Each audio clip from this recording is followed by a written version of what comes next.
Selamat jumpa kembali di Sapaan Christian Spirit atau CS berdasarkan renungan harian yang disusun oleh Pastor Crispinus Silalahi. Bincang renungan harian ini berdasarkan perikop kitab suci hari ini. Saudara-saudari terkasih dalam Kristus, semoga Tuhan memberimu damai. Mendengar sapaan pembuka itu, rasanya selalu jadi semacam jangkar ya buat kita, kayak menarik diri sejenak dari segala keriuhan di luar sana. Benar banget. Itu hal yang sangat kita butuhkan sekarang. Kalau kita jujur pada diri sendiri ya, lihat ritme kehidupan modern saat ini, gampang banget buat kita ngerasa lelah luar biasa. Capek fisik, capek mental juga. Betul, kita bangun tidur, langsung ngejar target, balas puluhan atau ratusan pesan, terjebak macet, terus aja berputar di siklus yang sama setiap hari. Dan di tengah kesibukan itu, sering ada perasaan hampa yang tiba-tiba nyelinap masuk. Iya, kadang kita ngerasa kehilangan arah, ngerasa terasing. Dan rindu banget untuk dituntun kembali ke sebuah tempat yang terasa seperti rumah, kan? Nah, dalam bincang-bincang mendalam kita kali ini, kita punya misi eksplorasi yang spesifik. Kita akan membedah sebuah renungan yang berakar dari Injil Lukas bab 15, ayat 1-3, lalu lanjut ayat 11-32. Buat Anda yang udah akrab dengan teks Alkitab, ini pasti nggak asing. Kisah anak yang hilang. Tapi, pendekatan dari Pastor Crispinus Silalahi ini ngajak kita untuk nggak cuma melihatnya sebagai cerita moral anak-anak yang udah sering kita dengar di sekolah minggu. Tepat. Renungan ini justru memposisikan perumpamaan tersebut sebagai sebuah peta jalan yang sangat radikal. Sebuah panduan tentang bagaimana kasih sayang yang tak bersyarat punya kekuatan buat mengubah total cara kita mandang diri sendiri, orang lain, dan bahkan alam semesta. Yang minta warisan itu ya? Iya. Dia secara sadar minta hak warisannya selagi ayahnya masih hidup. Nah, di budaya Timur Tengah masa itu, tindakan ini tuh sama aja kayak bilang, aku lebih suka engkau mati. Kasarnya begitu ya? Sangat kasar. Lalu dia pergi jauh, ngabisin segalanya demi kesenangan sesaat. Dan renungan ini menyoroti kalau profil anak bungsu ini sebenarnya sangat dekat dengan realitas psikologis kita sehari-hari. Nyambung banget sama kehidupan modern. Betul.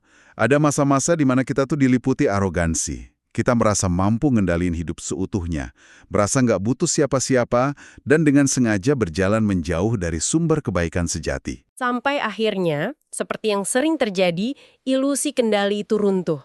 Harta habis, teman-teman yang kayaknya asik perlahan pergi. Dan rasa hampa ngambil alih. Sebuah kekosongan fatal yang nggak bisa ditambah lagi pakai hiburan atau status.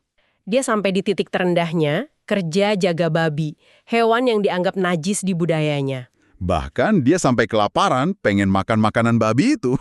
Nah, justru di dasar jurang itulah muncul kesadaran. Ada satu kalimat sederhana yang lahir dari penderitaannya, yaitu, aku mau pulang. Keputusan ini lahir dari pengakuan total atas kebangkrutannya sendiri. Bagian aku mau pulang itu terasa sangat manusiawi. Kita semua pasti pernah ada di titik kehabisan akal dan cuma pengen balik ke tempat yang aman. Tapi pas saya baca renungan ini, yang bikin merinding justru bukan dramatisnya si anak, melainkan respons sang bapak. Respons yang memutarbalikkan logika. Dihakimi, dihukum, atau minimal dikasih syarat-syarat berat kalau mau diterima lagi jadi pekerja bayaran. Tapi sang bapak merusak ekspektasi logis itu. Beliau merusak ekspektasi itu dengan cara yang luar biasa indah. Anda harus bayangkan konteks budayanya. Seorang kepala keluarga Yahudi yang kaya, dihormati, itu tidak pernah berlari. Karena berlari itu merendahkan martabat ya. Betul sekali.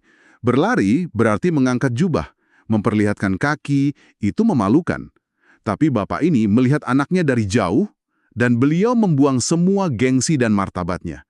Beliau berlari. Nggak nunggu anaknya selesai pidato minta maaf. Sama sekali enggak.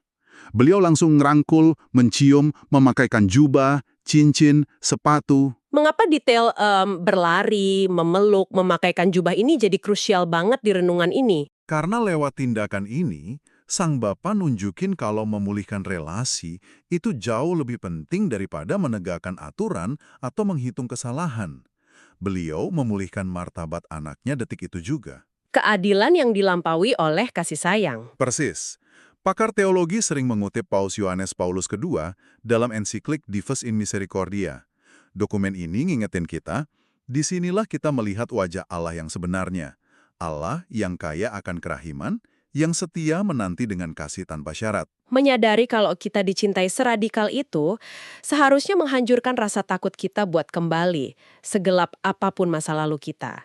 Nah, ini bawa kita ke bagian transisi yang menarik banget dari Pastor Crispinus. Apa itu? Pertanyaannya begini, kalau kita udah ngerasain diri disambut sehebat itu, terus gimana kita harus hidup setelahnya? Renungan ini bagi jawabannya ke 3 dimensi pertobatan. Dan yang pertama ini benar-benar bikin saya mikir keras. Pertobatan ekologis. Iya, kedengarannya seperti melompat ya. Banget. Gimana ceritanya perumpamaan anak yang foya-foya, ngehamburin uang, tiba-tiba nyambung ke isu lingkungan hidup? Ini benang merah yang sangat cerdas dari penulis renungan. Coba kita tarik inti kesalahannya. Si bungsu nuntut warisan, dipakai sembarangan seolah hartanya nggak bakal habis, cuma buat muasin hasrat egoisnya. Oke. Nah, kalau ditarik ke skala kosmik, bumi beserta isinya ini kan anugerah, semacam warisan dari Allah. Kita sebagai manusia sering banget memposisikan diri persis kayak si anak bungsu. Kita mengeksploitasi alam, bertindak seolah bumi ini komoditas murah yang bisa dibuang habis pakai. Betul, kita merusak ciptaan Tuhan demi konsumsi membabi buta. Analogi warisan itu masuk akal banget. Kita sering memperlakukan bumi kayak kamar hotel yang kita sewa sehari, diberantakin, terus kita tinggal pergi. Padahal ini rumah bersama. Tapi, kalau ngomongin pertobatan ekologis, kadang kesannya terlalu berat.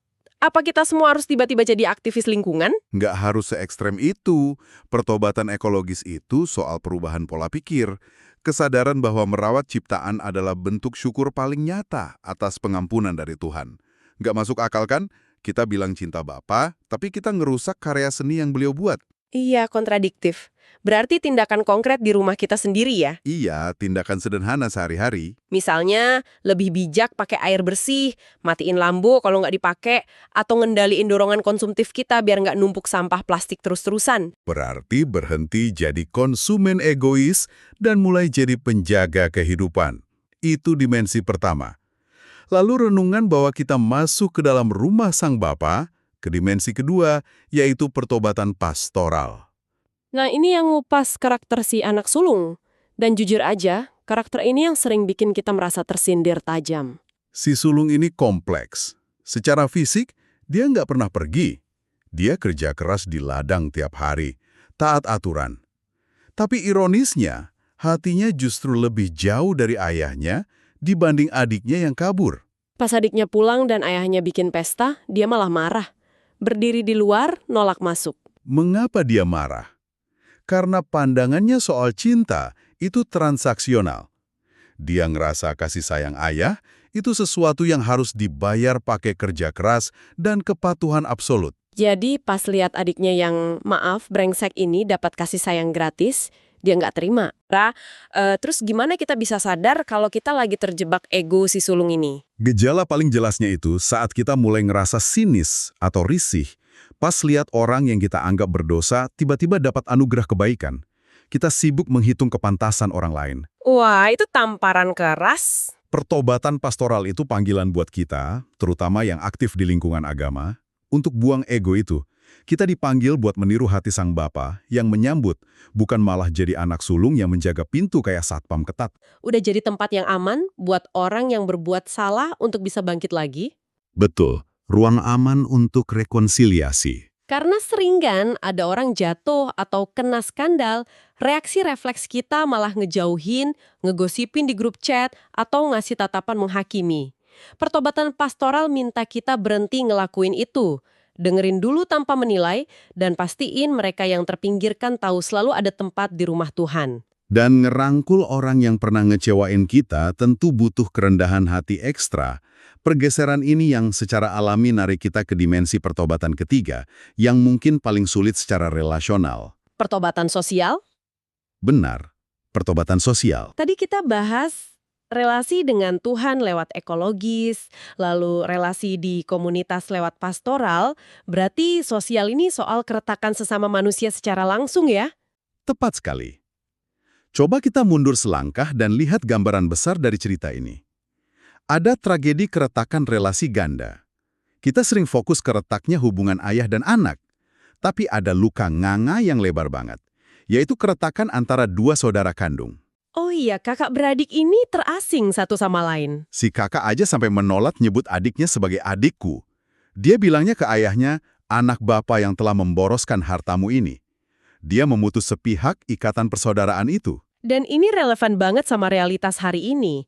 Keretakan horizontal ada di mana-mana. Polarisasi politik yang bikin pertemanan hancur, debat kasar di media sosial, atau yang paling pedih perselisihan keluarga soal warisan bertahun-tahun yang nggak pernah selesai.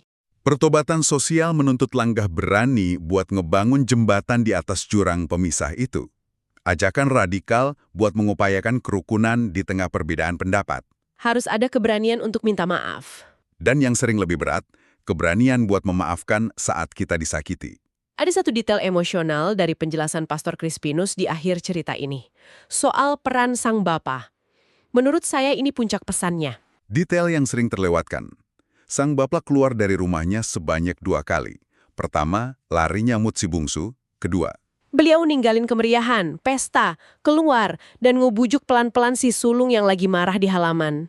pestanya belum lengkap. Sang bapak baru merasa pestanya genap kalau kedua anaknya ada di dalam rumah, melepaskan permusuhan, dan duduk bareng di satu meja.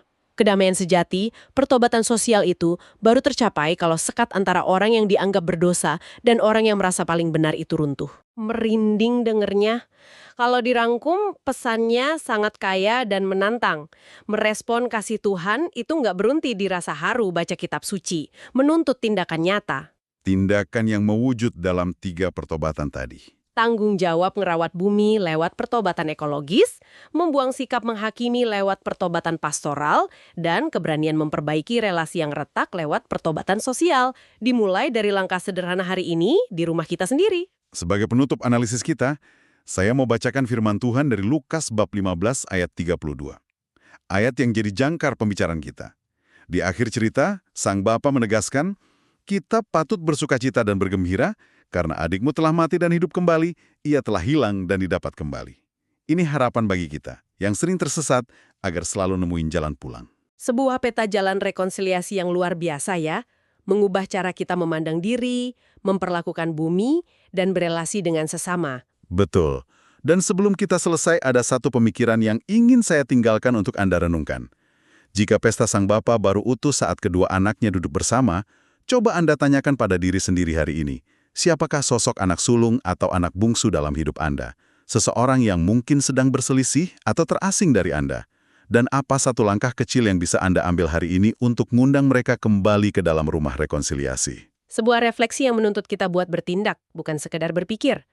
Terima kasih sudah bergabung menelusuri makna mendalam bersama kami hari ini. Semoga Tuhan memberi engkau damai dan kebaikan.